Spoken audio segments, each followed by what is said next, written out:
درود به همه دوستان و همراهان همیشگی کانال یوتیوب آکادمی آرش. امیدوارم حالتون خوب باشه. در ادامه آموزش 0 تا 100 نرم افزار ادوبی انیمیت تو این ویدیو افکت های رنگی و همچنین انیمیت کردن اونها رو به شما آموزش میدم. قبل از اینکه آموزش رو شروع بکنم بعد بهتون بگم تمام ابزارها و امکاناتی که دوستان من دارم به شما درس میدم برای ساخت انیمیشن ضروری هست. یعنی ما ابتدا باید بدونیم که این امکانات و ابزارها چطوری کار میکنن و بعد بتونیم انیمیشن های پیچیده تر رو ایجاد بکنیم. خب برای این آموزش ابتدا من میخوام بیام یک عکس رو وارد کنم. میام توی کامپیوتر خودم عکس این روح رو درگ میکنم و توی سند خودم میکشم تا به این صورت برای من وارد بشه. حالا با ابزار فری ترانسفورم شیفت هم نگه میدم، این مقدار رو کوچیک‌تر میکنم و توی این قسمت قرار میدم. این مقدار بزرگتر بشه. الان مناسب هست. خب اجازه بدید ابتدا یک انیمیت برای این کاراکترمون ایجاد بکنم. قبلش کاراکترمون رو انتخاب میکنم، کلیک راست میکنم و گزینه کانورت تو سیمبل رو میزنم و تبدیلش میکنم به یک سیمبل از نوع گرافیک و گزینه اوکی رو میزنم. حالا میام و در فریم 40 اینجا قرار میگیرم. اد کی فریم رو میزنم، یک کی فریم ایجاد میکنم. در این فضا این قسمت خاکستر کلیک راست میکنم و گزینه کریت کلاسیک تو اینو فشار میدم. حالا در فریم آخر قرار میگیرم و کاراکتر رو در وسط قرار میدم تا به این صورت یک انیمیشن برای من ایجاد بشه. ببینید پلی میکنم. خب فعلا میام و لغزنده رو توی فریم 1 قرار میدم. کاراکتر من در این قسمت قرار میگیره. میام در تایملاین و روی فریم حتما باید کلیک بکنیم به این صورت تا در بخش پروپرتیز بتونیم فریم رو اینجا ببینیم. در اینجا دوستان قسمت وجود داره به نام کالر افکت که در حالت دیفالت روی حالت نان هست که در این حالت هیچ افکتی رو به کاراکتر یا شکل ما نمیده. من میام اینجا روش کلیک میکنم و گزینه برایتنس رو میزنم. گزینه برایتنس رو سامیت و مقدار روشنایی یا تیرگی شکل‌ها یا کاراکتر رو برای ما تعیین میکنه. اگه من بیام به سمت چپ اون رو متمایل کنم میبینید که کاراکتر من رنگش تیره میشه و اگه اون رو به سمت راست ببرم میبینید که خیلی روشن میشه.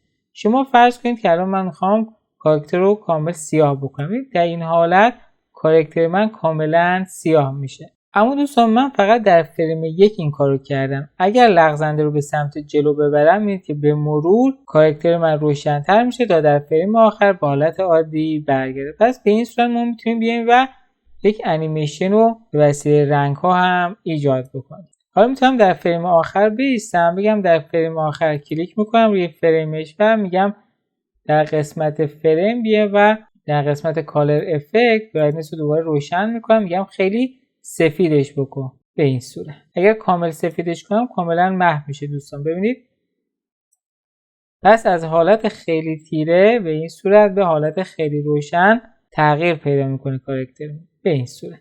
خب من در فریم آخر قرار میگیرم. روی فریمش حتما باید کلیک بکنید و اینجا اون رو همون عدد 0 قرار میدم تا کاراکترم به حالت قبلی برگرده. رو فریم 1 هم کلیک میکنم و برایتنس رو همون عدد 0 اینجا قرار میدم به این ترتیب. دوباره در قسمت کالر افکت این دفعه میام و حالت تینت رو انتخاب میکنم. ببینید که وقتی انتخابش میکنم بلافاصله یه مقدار رنگ کاراکتر من تغییر پیدا میکنه. ما به وسیله این ابزار دوستان میتونیم یک رنگی رو به شکل‌ها یا عکسامون اضافه بکنیم. بذارید من اینجا کنترل زد بزنم و بیام در فریم آخر اینجا قرار بگیرم. به این ترتیب کلیک بکنم روش، بیام اینجا تینت رو انتخاب بکنم. حالا برای کاراکترمون حالا اگه رنگی بود بهتر بود، میتونیم مقدار رنگ قرمز که رد هست اینجا ببینید مقدار رد رو کاهش بدیم، رنگ شکل ما تغییر میکنه و این انیمیت به این صورت برای ما ایجاد میشه. میبینید که به رنگ سبز متمایل میشه چون ما اومدیم و رنگ زرد و بخش رنگ قرمز رو کاهش دادیم و به این صورت میتونیم رنگ‌های دیگه هم مقدارشون رو کم یا زیاد بکنیم. اینجا گیری رو اگه کم بکنم میبینید که حالت بنفش میگیره کاراکتر من و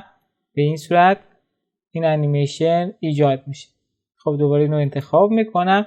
بذارید من اینو روی آخر دوستان قرار بدم. رنگ آبی هم به همین صورته میتونیم مقدار رنگ آبی رو اینجا تغییر بدید. همچنین میتونید از این قسمت یک رنگ رو به صورت کلی برای کاراکترتون انتخاب کنید. مثلا رنگ سبز اگر انتخاب کنید کاراکتر شما سبز میشه، یا قرمز رو میتونید انتخاب کنید و کاراکتر شما به رنگ قرمز به این ترتیب به مرور تغییر پیدا میکنه و رنگ قرمز رو میگیره. از اینجا دوباره میتونم مقدار غلظت رنگ رو در قسمت تین افزایش بدم یا کاهش بدم. از اینجا میتونید غلظت رنگ رو تغییر بدید. دوباره میتونید تنظیماتش هم تغییر بدید. خب من رنگ قرمزش رو بیشتر میکنم به این صورت.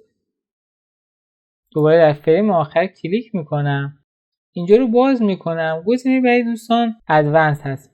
در آخر سر این تنظیم رو به شما میگم. حالا میام سراغ آلفا. در حالت آلفا که کلیک کردم میبینید که اومد کاراکتر من مخفی شد، چون من قبلا این تنظیم رو تغییر داده بودم. روی عدد 0 بود. اگر روی عدد 0 باشه دوستان در این حالت کاراکتر ما کاملا مخفی میشه، یعنی کاراکتر ما وارد میشه و به مرور مخفی میشه. ببینید به این صورت.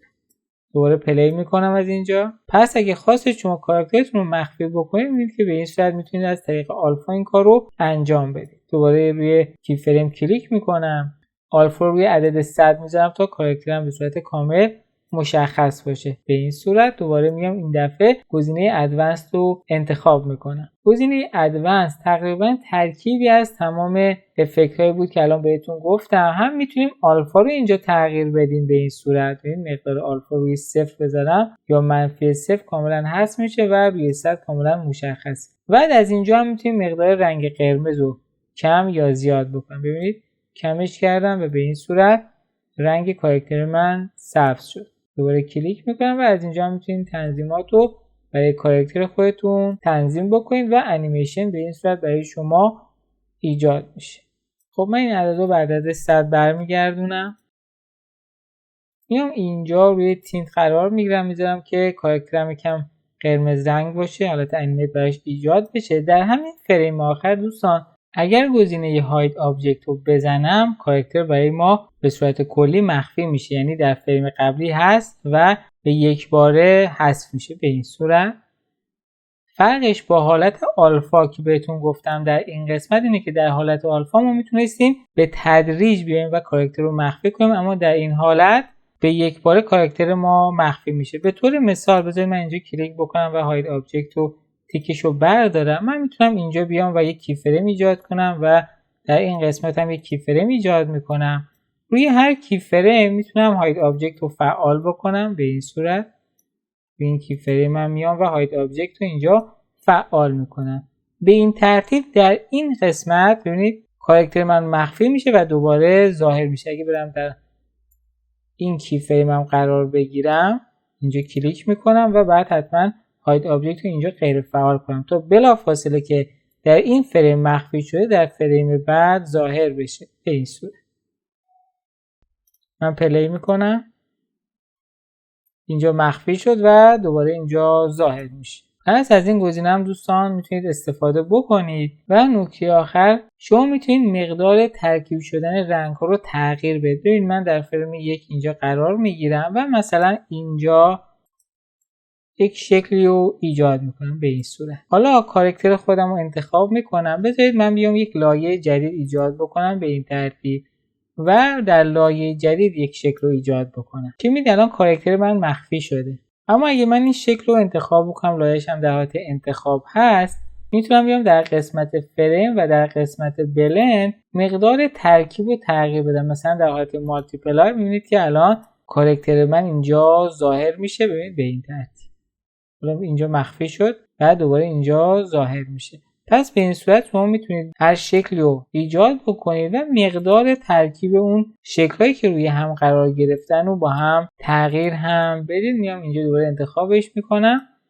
در قسمت فریم میتونم حالتهای مثلا اوورلی رو انتخاب بکنم. میبینید که الان به جای خطای سیاه خطای کاراکتر یا شبه ما اومد و قرمز رنگ شد. میتونیم حالتهای لایتن رو انتخاب کنیم و هر کدوم از اینا میبینید که تغییراتی میان و برای کاراکتر ما ایجاد میکنن. پس شما میتونید بیاین و از بلند استفاده کنید. حالا توی پروژه آینده بیشتر باهاش کار میکنیم. الان خواستم فقط باهاش آشنا بشید. خب من این لایه رو حذف میکنم و دوستان نکته آخر و خیلی مهم اینه که هر تغییری که شما روی لایه انجام بدید در قسمت افکت ها روی کل لایه انجام میشه. ببینید مثلا من اگه بیام اینجا یک شکلی هم به این ترتیب یک مستطیل در همین لایه ایجاد بکنم و الان بیام در فریم 1 اینجا کلیک بکنم و مثلا برایتنس رو تغییر بدم، میبینید که هم شکل من و هم کاراکتر من دوتاشون تحت تاثیر قرار میگیرن. پس هر چیزی که داخل لایه هست کالر افکت روش تاثیر میذاره.